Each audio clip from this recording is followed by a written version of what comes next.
በባለፈው ክፍል እንደተመለከትነው ቤዛና ሉላ እንግዲህ ተቀጣጥረው ተገናኝተው ነበረ ማለት ነው። እና በዛን ጊዜ ሮቤል ከየት መጣ ሳይባል ድንገት እነሱ ያሉበት ቦታ መጥቷል።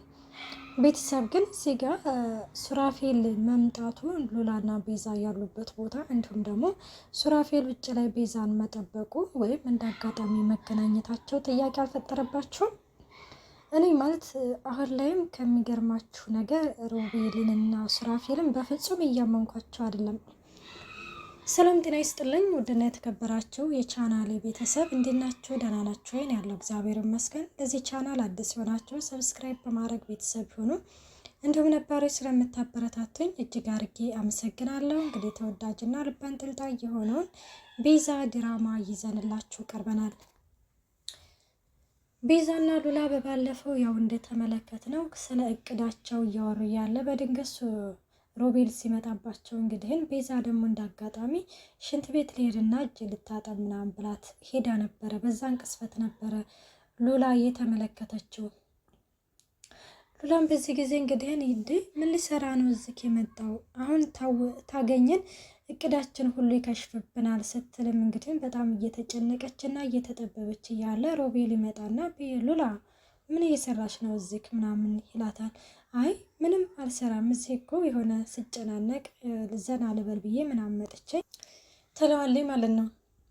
እና እንደዛ ስትለው እንዴ ታዲያ ላይ አትደውይልኝም ነበረ? ከኔ ጋር እኮ እንመጣ ነበረ ሲላት አይ በቃ ለብቻ እንደዚህ መምጣት ምናምን ፈልጌ ነው፣ በቃ አቤት እንገናኝ ምናምን ስትለው እንዴ ሉላ ተቀመጭ እንጂ ምን ሆነሽ ነው ደግሞ የተደናገሽ ትመስያለሽ ይላታል። በዚህ ጊዜ ቴክስት ይገባላታል። እሱ ምንድነው ቤዛ ነበረች ማለት በጀርባ በኩል ወጥቻለሁ የሚል ቴክስት ነበረ እየደረሳት። በዚህ ጊዜ ሉላ ትረጋጋለች። ቤዛ እንግዲህ ከጀርባ ስትወጣ ሱራፌልን አገኘሁት እንዳጋጣሚ ብላ በመኪና ጠብቋት ነበረ ሱራፌል ማለት ነው። እና እዚህ ጋር በጣም ጥያቄ የፈጠረብኝ ነገር ቢኖር ዶክተሩና ሱራፌል እንግዲህ ማለት በአንድ እየሰሩ አይደለም፣ በአንድ እየሰሩ ነው ብሎ የሚያስጠረጥረን ነገር ምንድን ነው? የሮቤል እነ ቤዛ ያሉበት ቦታ ድንገት መምጣቱና ከጀርባ በኩል ደግሞ ሱራፌል ቤዛን ማግኘቱ በጣም አገጣጣሚው ግራ እያጋባኝ ነው። በነገራችን ላይ ከተመለከታችሁት የአባት ገዳይ የቤዛ ቤተሰቦች ናቸው። ስለዚህ ወይ በቀልህን ትወጣለህ ካለበተዛም ደግሞ ከደመኛ ጋር አብረህ ትበላለህ ብሎም እንግዲህን ሱራፌል ከተመለከታችሁት ሀሳቡን ቀይሮ ቤዛን ለመበቀል ወስኖ ነበረ። በድንገትም ደግሞ ሀሳቡን ቀይሮ እንዲሁም ደግሞ ቤዛ በጠፋች ጊዜ ሀብትና ንብረቱን በራሱ ስም ለማድረግ እንግዲህ ያልጣረው የለም ነበረ። ይኸውልሽ ቤዛ ሀብትና ንብረቱን እኩል አስገባሃለሁ ብለሽኛል ምናምን እያለ ራሱ በጣም እንትን ሲል ነበረ። አሁንም ቢሆንም እንግዲህ እነኚህ እህትማማቾቹ ሮቤልን ለመጣል ስለ እቅዳቸው እየሰማ ሱራፌል ዝም ብሎ የሚቀመጥ ይመስላቸዋል? በፍጹም ዝም ብሎ የሚቀመጥ አይደለም። ምክንያቱም ትንሽ ስጋ በመርፌ ተወጋ ነው። ወንድሙን የአባት ገዳይ ናቸው እንግዲህ እያለም ሮቤል ስለ ሁሉም ነገር ነግሮታል። እንዲሁም ሽብሩ አንተ የማትረባ እንዴት ከደበኛ ገብረ ትበላለክ ምናምን ብሎም እንግዲህ እንደዛ በጣም እንትን ብለውታል። እና ሱራፌል ዝም ብሎ የሚቀመጥ አይመስለኝም። በዛ ላይ ደግሞ እነ ቤዛ እንግዲህ ስለ እቅዳቸው ስለ ሁሉም ነገር እየነገሩት ነው ፊት ለፊታቸው።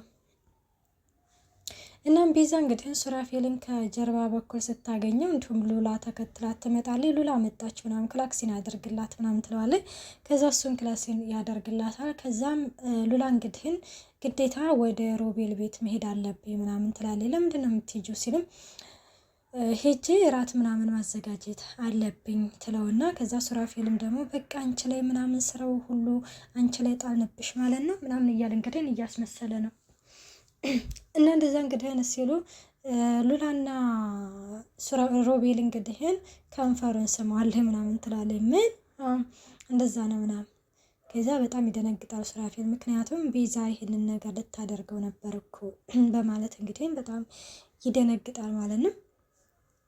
እና ሉላም እንግዲህን ቁልፍ ከሮቤል ተቀብላለች። ቤት ሄዳ ለሷ ኮካ ለሱ ደግሞ ወይድ አዘጋጅታ ቤት ተጠብቀዋለች። እንኳን በሰላም መጣ ሮቤል ምናምን ትለዋለች። እንኳን ሰላም ቆየሽኝ፣ ለዚህ ነበር እንደ ቁልፍ ምናምን የተቀበልሽ ሲላት፣ አዎ ምነው ደስ አላለህም እንዴ ሰርፕራይዝ ስትለው አይ ደስ ማለቱንስ ደስ ብሎኛል፣ ግን የሆነ ነገሮች ሁሉ በፍጥነት እየሆኑ ይሆን ብቻ አላቅም፣ በጣም እየተጨናነኩኝ ነው።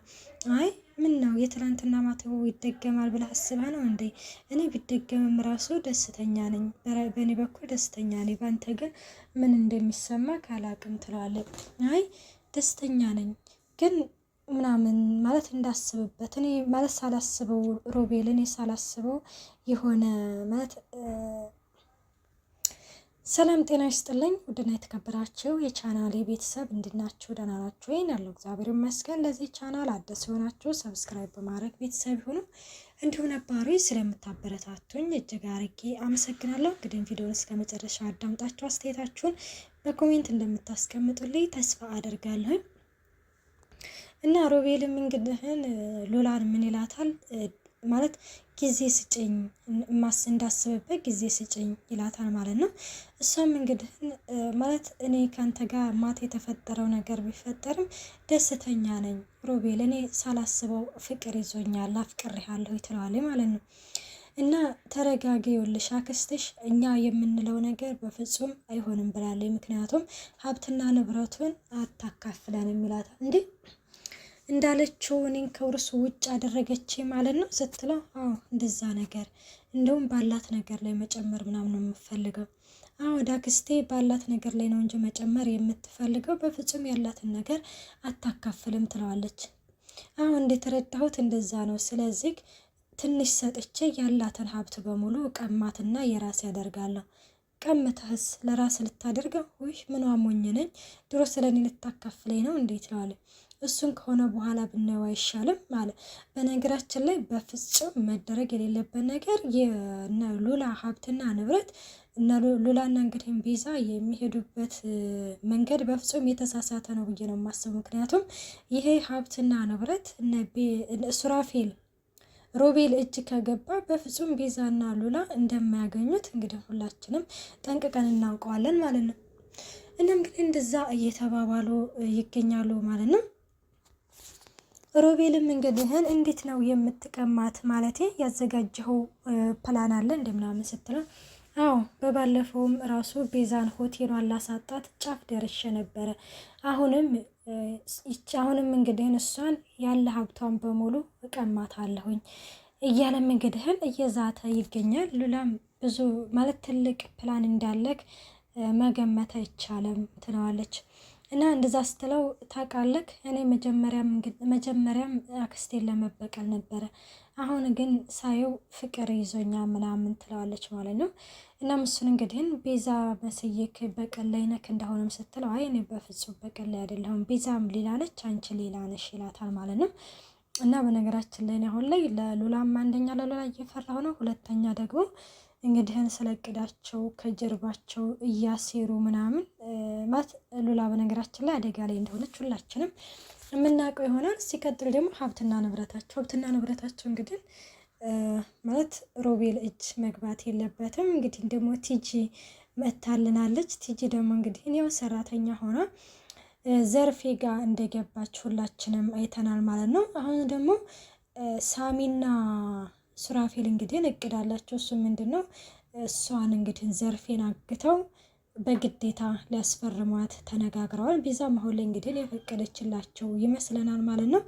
እና በነገራችን ላይ የሳሚና የሱራፌል እቅድ የሚሻል ይመስለናል እንጂ የነ ቤዛ እቅድ በፍጹም የማይሆን ነገር ነው። ሀብትና ንብረታቸው ሮቤል እጅ መግባት የለበትም ነው የምለው። ውድና የተከበራቸው የቻናሌ ቤተሰብ እስከዚህ ድረስ ነው ይዘንላችሁ የቀረብነው። በቀጣይ ቪዲዮ እስከምንገናኝ ባይ ባይ።